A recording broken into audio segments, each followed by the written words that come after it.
عزیز و توجه شما برنامه اطلاعاتی پیغام از تلویزیون سیمای شهر پنجکن تقدیم می‌گردد. در استودیو با شما صبرینا اکرم و کارگردان خیام جوریف می‌باشیم. اینک امروز در برنامه ما تماشا کنید. مجلس فعالان شهر و دهات پنجکن تحت رهبری رئیس شهر عبدالخالق خالقزاده برگزار گردید که در آن 4 مسئله مورد محاکمه قرار گرفت. مجلس فعالان شهر و دهات با سخن مقدمه رئیس شهر عبدالخالق خالقزاده افتتاح یافت و در آن اساساً 4 مسئله مورد محاکمه قرار گرفت. از روی مسئله اول تجدید نمای نزد بینای مقامات اجرایی حاکم دولت شهر معاون اول رئیس شهر محمد صادق سفرزاده اخبارات داده از جمله افزود. محترم رئیس، حاضرین گرامی، برای تجدید جشن بزرگ 30 سالگی استقلال دولتی تاجیکستان عزیزمان روزهای به شمار مانده است. در تحقیق اساسگذار صلح و وحدت ملی پیشوای ملت پرزیدنت جمهوری تاجیکستان محترم امامعلی رحمان محض استقلال جایگاه ملت کهن‌بنیاد ما را در عرصه جهانی باز هم روشن و واضح نمود. ما را به خودشناسی، میهندوستی، آبادکاری و سازندگی بیشتر و بهتر تحریک بخشید. برحق طول 30 سال استقلال تاجیکستان با راهنمایی پیشوای ملت راه 100 ساله را طی نمود و لایحه‌هایی را روی کار گرفت و عملی نمود که ما همیشه در آرزویش بودیم. دوره آمادگی به این سنه مهم تاریخی در شهر پنجکن بنیاد 405 انشاءات تعیینات گوناگون تحریزی گردیده شده. قسمت اعظم آنها تاکنون مورد استفاده قرار گرفتند. از جمله در دایره نقشه آمادگی به این جشنواره بزرگ در قطار دیگر انشاءاتها با نما و طرح نو تجدید نمودن میدان نزد بینای مقامات اجرایی محلی حاکمیت دولتی شهر، بنیاد پرچم و نشان ملی، گذاشتن طرح نوی مجسمه شاه اسماعیل سامانی، تجدید نمای بینای مقامات اجرایی پیشنهاد شده است. با عملی نمودن این طرح صحن بینای مقامات اجرایی که میدان استقلال نیز نام میبرند و گلگشت زیبایی با رمزهای دولتی آرایفته با مجسمه اساسگذار نخستین دولت تاجیکان اسماعیل سامانی در نما و حشمت سازگار امیدوارم با یک جای دیدنی شهر باستانیمان تبدیل می‌یابد و یک سیمای و نمای آن را باز هم خوشایند و زیبا خواهد شد. طبق دستور رئیس ولایت صلح محترم رجب‌آقای احمدزاده مقامات اجرایی محلی حاکمیت دولتی شهر تصمیم گرفته است که در این میدان برابر استوار نمودن رمزهای دولتی، پرچم و نشان مجسمه شاه اسماعیل سامانی را با طرح نو که به حشمت این میدان مطابق و سازگار است گذارد و طبع می‌بینید حال و کارها جهت عملی نمودن این لایحه ادامه دارد.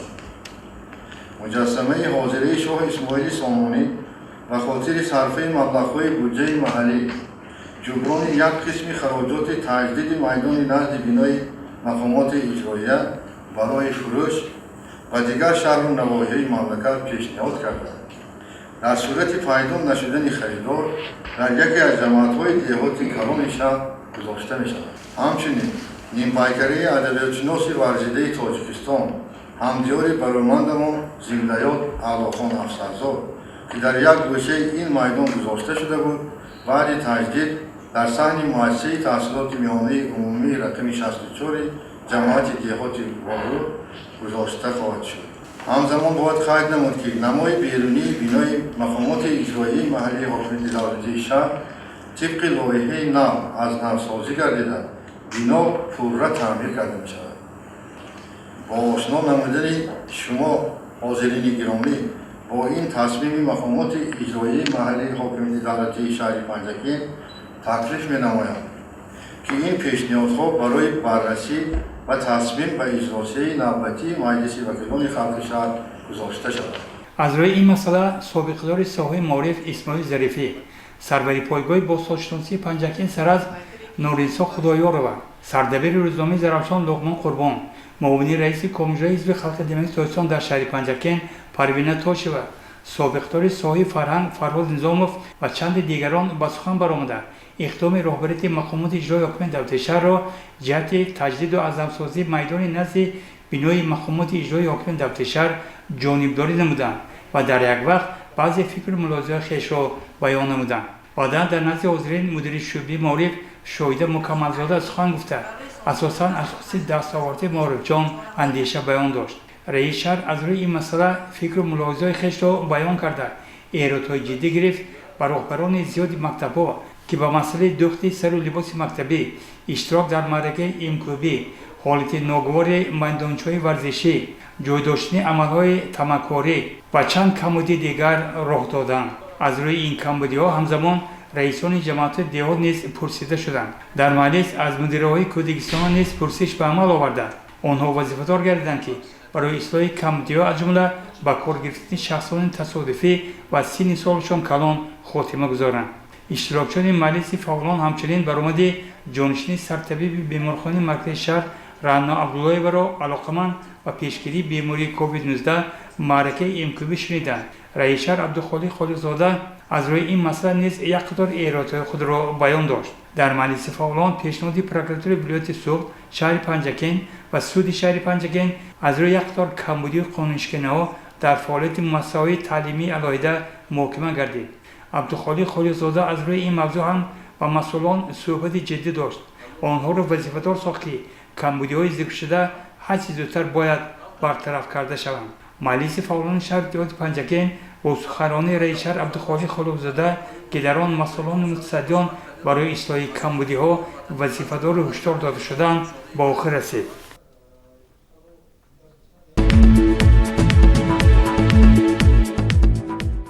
масъалаҳои мухталифи шаҳру шаҳрдорӣ дар ҷаласаи навбатии ҳафтавори мақомоти иҷроии ҳокимияти давлатӣ баррасӣ шуд. тафсилоти бештар дар гузориши навбатии мо. дар маҷлиси навбатии ҳафтавори мақомоти иҷроии ҳокимияти давлатӣ ки он таҳти роҳбарии муовини аввали раис шаҳр Муҳаммад Содир Сафарзода баргузор гардид, масъалаҳои мухталифи шаҳру шаҳрдорӣ мавриди баррасӣ қарор гирифтанд. Муҳаммад Содир Сафарзода нахуст оиди интизоми меҳнат, иҷрои вазифаҳои хизматӣ сухан ронда, аз роҳбарон дар ҳама сатҳ талаб намуд ки дар ин самт бояд масъулияти бештар дошта бошанд. баъдан масъалаи сари вақт дида баромадани муроҷиати шаҳрвандон мавриди муҳокима қарор гирифт. дар ин бобат ахбороти мухтасари мудири шӯъбаи умумӣ назорат ва муроҷиати шаҳрвандони дастгоҳи раис шаҳр Шоҳида Қиёмзода шунида шуд.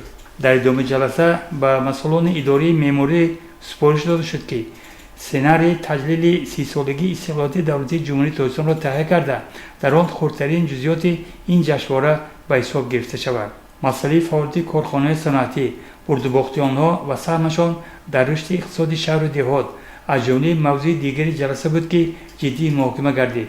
таъкид шуд ки дар ин самт аз хизмати корхонаи худӣ бояд бештар истифода шавад, зеро ғанигардидани бюджет аз ин омил низ вобастагӣ дорад. сипас масъалаҳои омодагӣ ба мавсими терамони зимистон, нарху навои бозор, дақиқ будани маълумотҳо дар самти фаъолияти корхонаҳои худи санъатӣ, тозагию ободии Панҷакен, шиёрбандӣ, чароғон будани шаҳр ва чанд масъалаи дигар муҳокима шуда масъулон барои ислоҳи камбудиҳо вазифадор гардиданд. Муҳаммад Содир Сафарзода алоқаманд ба масъалаи бартараф намудани оқибатҳои офати табиӣ, бунёди манзил барои зарардидагон, фаъолияти соҳаи кишоварзӣ, кумитаи заминсозӣ алоҳида сухан ронда, дар назди роҳбарони ин сохторҳо вазифагузорӣ намуд. дар ҷаласаи ҳафтавор ба маврид таъкид шуд ки ҳамкорӣ бо соҳибкорон бояд ҳамеша дар маркази таваҷҷӯҳ қарор дошта бошад. аз ҷумла супориш дода шуд ки масъалаи ҷудодамани замин барои бунёди гармхона дар ҷамоати Деҳоти Сараз бояд ҳаллу фасл карда шавад. Муҳаммад Содир Сафарзода дар хотимаи ҷаласаи ҳафтаина изҳори боварӣ намуд ки мардуми Панҷакен ҷашнвори фархонда 30-солагии истиқлолияти давлатии ҷумҳурии Тоҷикистонро бо тӯҳфаҳои арзанда аз ҷумла рӯҳи идона, ифтихор аз Тоҷикистони соҳибистиқлол ва шукргузорӣ аз фазои сулҳ ва ваҳдат истиқбол хоҳанд гирифт. Яздонқул Мавлонов, Шоҳсан Солиев аз мақомоти иҷроии маҳаллии ҳокимияти давлатии шаҳри Панҷакен.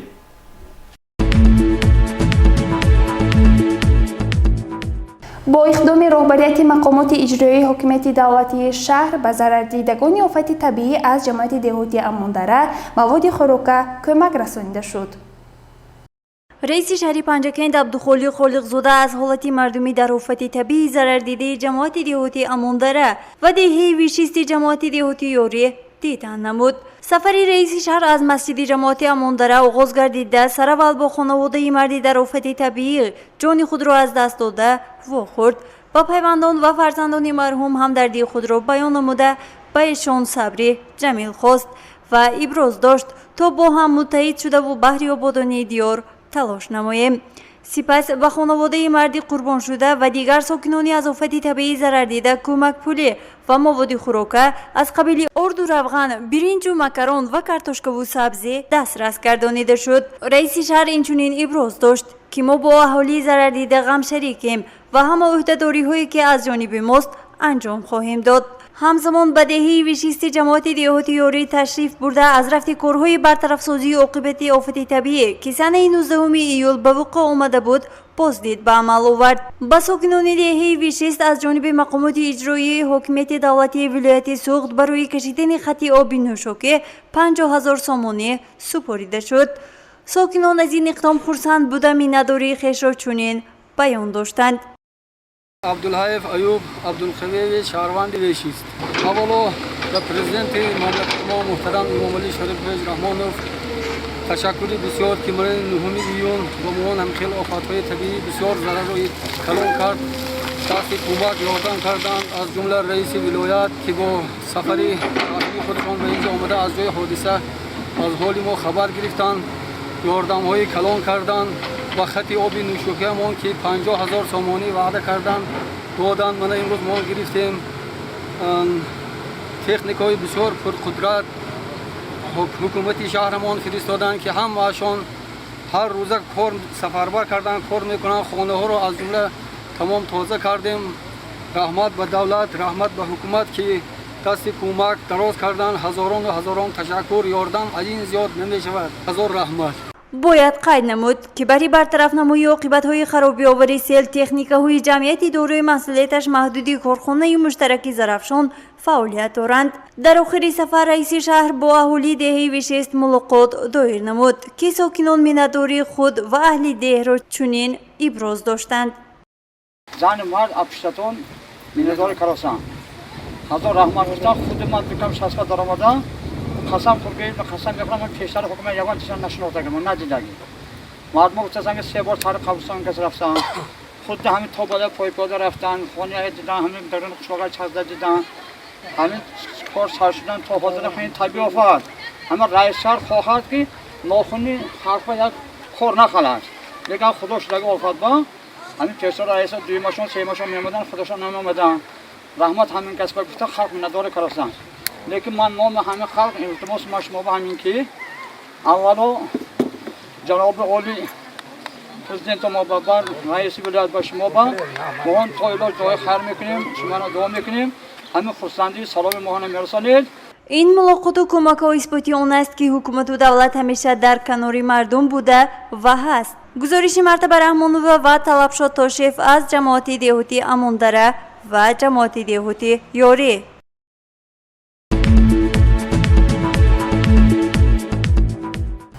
گزارش دیگری ما از آفت طبیعی در جماعت‌های دهات اماندره و یوری رخ داده نقل می‌کند. متوجه باشید.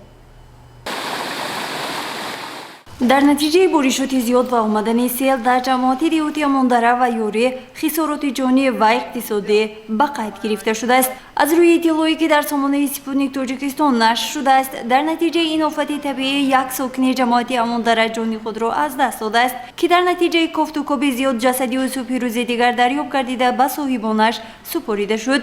اینچنین 10-15 خانه‌های استقامتی ساکنان قسماً خراب گردیده است. سیل به راه‌های ماشینگرد و پیاده‌گرد ضرر رسانیده باعث مشکلی به گذشتن اهالی گردیده است. اینچنین به زمینه‌های نزد حولیگی و پلیسی ساکنان لایقه و سیل درآمده عاقبت‌های خرابی آور به بار آورده است.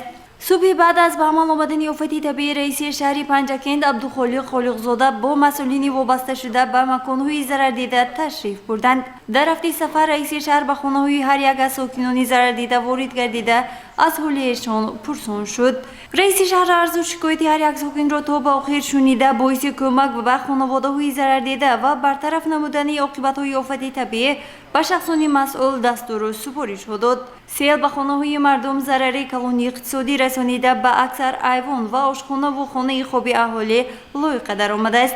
رئیس شهر این وضع را دیده و به اهالی وعده داد که برای هرچی زودتر برطرف سازی عاقبت‌های خرابی آور سیل چاره‌های ضروری براه مانده خواهد شد. خانه یک زن را که قسماً ولنگار گردیده است دیده به مسئولین سپارش داده شد تا در نزدیکترین فرصت به این خانواده زمین جدا گردد و به آنجا کوچانیده شود. رئیس شهر اهالی را روح بلند نموده تا آخر با ایشان بودن خود را تکرار به تکرار بیان نمود. همزمان به قسمی از ساکنانی که در قسمت‌های آسیب پذیر قرار داشتند سپارش شد تا به مکانی امن کوچانیده شوند. در قطار خانه و زمین موادهای آذوقه‌واری و خوراک چاره‌های ذخیره نموده قسمی از ساکنان زیر لایق مانده نابود گردید.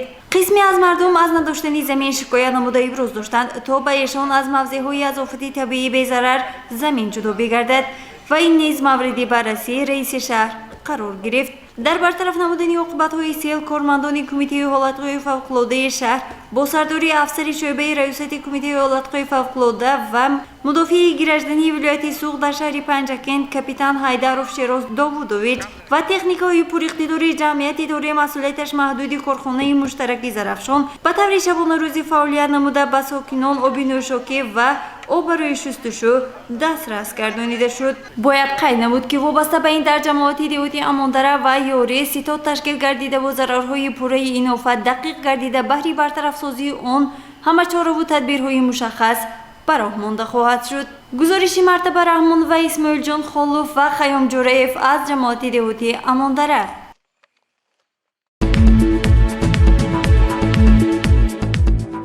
با اقدام رهبریت کمیته حزب خلق دموکراتی تاجیکستان در شهر پنجکند بخشیده به 30 سالگی استقلالیت دولتی جمهوری تاجیکستان مسابقه از روی فوتبال خرد گذرانیده شد. خبرنگاران ما از این چهاربینی ورزشی گزارش می‌دهند.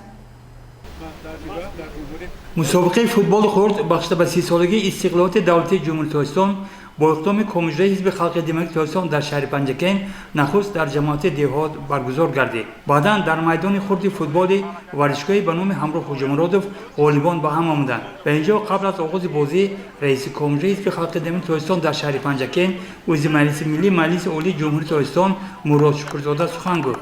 محترم هواداران بازی فوتبال، حاضرین ارجمند، با اقدام اساسگذار صلح و وحدت ملی پیشوای ملت پرزیدنت جمهوری تاجیکستان رئیس معظم حزب خلقی دموکراتی تاجیکستان محترم امامعلی رحمان و دستگیری‌های پیوسته آن کس در جمهوری تاجیکستان به رشد ساحه ورزش از آن جمله فوتبال دقت جدی داده می شود.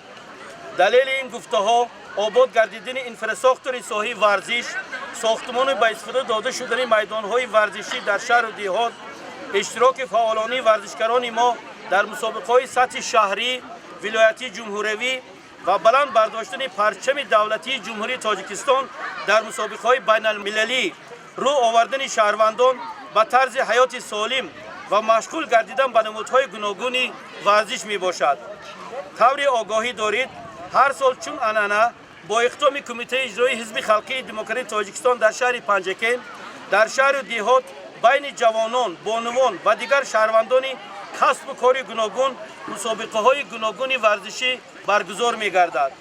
برگزاری مسابقه ورزشی فوتبال خرد امروزه نیز ادامه این اقدام های نیک بوده بخشیده به 30 سالگی استقلالیت دولتی جمهوری تاجیکستان در همکاری با شعبه کار با جوانان و ورزشی مقامات اجرایی محلی حاکمیت دولتی شهر، فدراسیون فوتبال شهر پنجکند، مکتب ورزشی شهر، تشکیلات جمعیتی جوانان سازندگان وطن بوده. مقصد از این تشویق و ترغیب طرز حیات سالم، جلب شهروندان شهر و دیهات پنجکند به تربیت جسمانی و ورزش، ترغیب وسیع بازی فوتبال در بین اهالی، مستحکم نمودن علاقه دوستی، تامین بی‌واسطه اجرای برنامه رشد فوتبال در جمهوری تاجیکستان برای سالهای 2017-2021 می باشد. تامین فراغت مدنی شهروندان و معین نمودن بهترین دسته‌های فوتبالی غیر کسبی شهر دیهات پنجکند برای دریافت جام حزب خلقی دموکراتی تاجیکستان مقصد و مرام ما می باشد. با این مقصد از سنه 9 ایول سال 2021 تا 21 ایول در بین 14 دسته‌های جماعت‌های دهات برای دریافت جام حزب خلقی دموکراسی تاجیکستان مسابقه فوتبال خرد غیر رسمی برگزار شد. در دوره اولی مسابقه فوتبال خرد برای دریافت جام حزب خلقی دموکراسی تاجیکستان در شهر پنجکن جماعت‌های دهات یاری، لایق شیرعلی، سرازم، خلیفه حسن غلبه به دست آورده و دور شهری مسابقه را خط گرفتند. در رابطه به این از سنه 21 ایول تا سنه 25 ایول در ورزشگاه مذکور مسابقه فوتبال خرد بین 8 دسته‌های محله‌های شهر ادامه یافته و دور شهری محله‌های قاقوری، عزیزآباد، گلستان و سوی مصرک را خط گرفتند. امروز مسابقه بین دسته‌ها از جماعت‌های دهات و محله‌های شهر آغاز گردیده برای دریافت جام حزب خلقی دموکراسی تاجیکستان طی چند روز ادامه می‌یابد. باید ذکر نمایم که دسته‌های غالب با دسته‌های فوتبالی 18 شهر ناحیه‌های ولایت سوخت بازی کرده. دسته غالب به شهر دوشنبه راه خط می‌گیرد. برای غالبیت به هر یک دسته برای به دست آوردن جام حزب خلقی دموکراسی تاجیکستان و مکافات‌های حزبی به دسته‌های اشتراک کننده موافقت می‌خواهم. برار با شما، سلامت باشید. بعد مسابقه با اشتراک پیشتفان بازی فوتبال و معین شدن غالبان جامعه تندرمی دایر گردید که در آن نخست با مسئولان چهاربینی و بعداً با غالبان سپاسنامه، تحفه‌ها و مکافات پولی سپرده شدند. من پیش از همه برای کارهای تشکیلی با فدراسیون فوتبال شهر پنجکن، با کمیته کار با جوانان و ورزشی شهر پنجکن، با مکتب ورزشی شهر پنجکن، اینچنین تشکیلات جمعیتی جوانان سازندگان وطنی نزد کمیته اجرایی حزب خلقی دموکراسی تاجیکستان در شهر پنجکن اظهار سپاس می‌نمایم که چنین یک بازی ادانه را با مناسبت 30مین سالگرد استقلالیت دولتی جمهوری تاجیکستان ما تشکیل کردیم. کمیته اجرایی حزب خلقی دموکراسی تاجیکستان در شهر پنجکن دیپلم برای سهم ارزنده در تطبیق هدف‌های برنامه حزب خلقی دموکراسی تاجیکستان، اشتراک فعال در مسابقه فوتبال خرد برای دریافت جام حزب خلقی دموکراسی تاجیکستان در شهر پنجکن بخشیده به 30 سالگی استقلالیت دولتی جمهوری تاجیکستان صاحب شدن به جای سیوم سرفراز کردن محله قاقوری.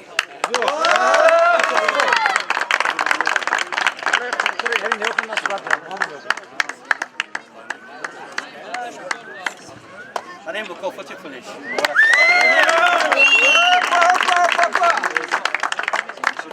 چون دیکام داداش با جماعت دهات یاری برای جای دوم.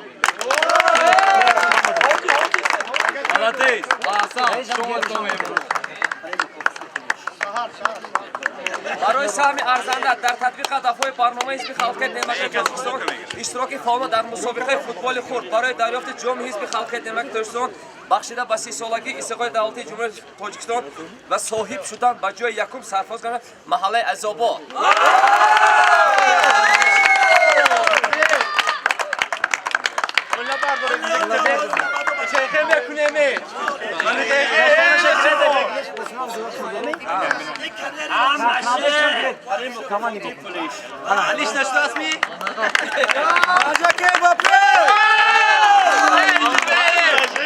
بعد سپردن مکافات ما صحبت داشتیم با یکی از مسئولان چهاربینی فوتبال. دوست دارم که همین مسابقه رو بسیارتر حزب خلقی دموکراسی گذراند برای که مردم بسیارتر بخواهند که فوتبال در پنجکن رشد یابد، بسیار مسابقه شود. من این مسابقه در 3 مرحله گذرانده شد. از بازی خیلی خرسند است شدیم برای که بازیگران نو رو پیدا کردیم، چهره‌های نو رو پیدا کردیم که آینده به دسته سرازم شهر پنجکن آنها دعوت کرده می شود و آنها از طرف دسته سرازم شهر پنجکن بازی میکنند.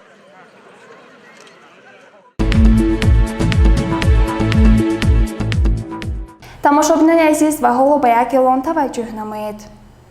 ба таваҷҷӯҳи сокинони шаҳру деҳоти Панҷакент мерасонем ки дар раванди авҷ гирифтани бемории сироятии COVID-19 аз ҷониби ҳукумати ҷумҳурии Тоҷикистон барои ҳифзи саломатии аҳолии кишвар ба таври ройгон масолиҳи доруворӣ ва ваксина оварда шудааст. аз ҳамаи сокинони шаҳру деҳоти Панҷакент даъват ба амал меорем ки барои ҳифзи саломатии худ ба марказҳои саломатии шаҳр ва ҷамоатҳои деҳот муроҷиат намуда ваксина гиранд, то ин ки аз беморӣ наҷот ёбанд.